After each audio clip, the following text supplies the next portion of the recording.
गुरुवार को आधा घंटे पहले अचानक ईरान में ऐलान होता है कि रहबर मुअज़्ज़म या सुप्रीम लीडर आयतुल्लाह अली ख़ामनेई देश और दुनिया को संबोधित करने वाले हैं।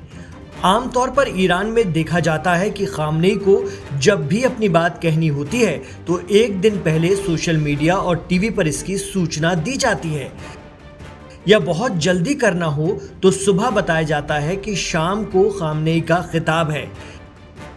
लेकिन इस बार सिर्फ आधा घंटा पहले ही इस बात का ऐलान किया गया। इसे लेकर सोशल मीडिया पर भी चर्चा का बाजार गर्म है। जी हां, ईरानी मीडिया पर अचानक आए सुप्रीम लीडर ख़ामनेई की तकरीर को इसराइल और अमेरिका से जोड़कर देखा जा रहा है। इसराइल और यूएस ईरान के सबसे बड़े दुश्मन हैं और इसी साल जून में ईरान दोनों से उलझ भी चुका है। वहीं ख़ामनेई के देश के नाम पैगाम का ऐलान सिर्फ आधा घंटे पहले किया जाना उनकी जान को लेकर बने खतरे से जोड़कर भी देखा जा रहा है। 12 दिनों की जंग के दौरान और उसके बाद भी इमाम आयतुल्लाह अली ख़ामनेई निशाने पर हैं। इसराइल के कई नेता कह चुके हैं कि ख़ामनेई के खात्मे के साथ ही मिडिल ईस्ट का टेंशन खत्म होगा। पीएम नेतन्याहू भी इशारों में इस तरह की बात कह चुके हैं। ऐसे में जून के बाद से ही ख़ामनेई सार्वजनिक रूप से कम दिखे हैं और उन्हें ईरान के पासदारान इस्लाम यानी IRGC ने किसी खुफिया जगह पर रखा है। वहीं इसे इसराइल के जरिए फिर से हमला किए जाने से जोड़कर भी देखा जा रहा है। कई मीडिया रिपोर्ट और एक्सपर्ट दावा कर रहे हैं कि इस बार इराक में मौजूद ईरान हिमायती संगठनों, जिनमें पॉपुलर मोबिलाइजेशन फोर्स यानी हश्दुश शाबी अहम है, उन्हें टारगेट करके इसराइल हमला कर सकता है।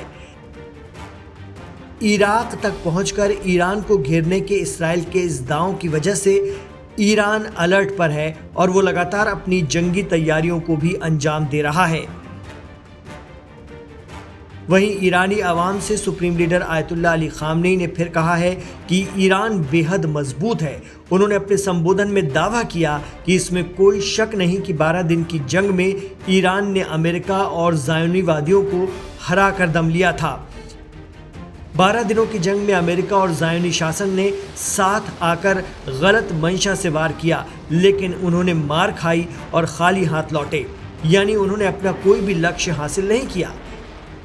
इमाम ख़ामनेई के तेवर बता रहे हैं कि आगे कुछ बड़ा हो सकता है। उन्होंने साफ कहा कि इसराइल ने इस जंग के लिए 20 साल तक योजना बनाई और तैयारी की थी।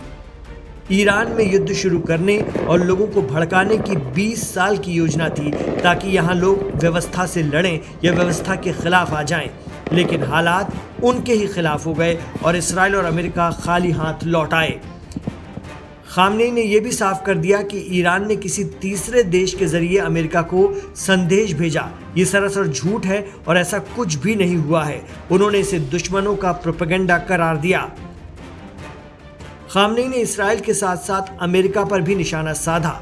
उनका कहना था कि लेबनान पर इसराइल के हमले, सीरिया के खिलाफ उसकी आक्रामकता और वेस्ट बैंक और गजा में उसके अपराध सभी अमेरिका के समर्थन से किए जा रहे हैं और इन कामों के कारण अमेरिका वास्तव में बदनाम हो गया है। ख़ामनेई ने यह भी कहा कि अमेरिका से दोस्ती का सवाल ही नहीं उठता, क्योंकि जिन लोगों ने भी अमेरिका से दोस्ती की है वो डूब गए हैं। उनका इशारा मिडिल ईस्ट के अरब देशों की तरफ था।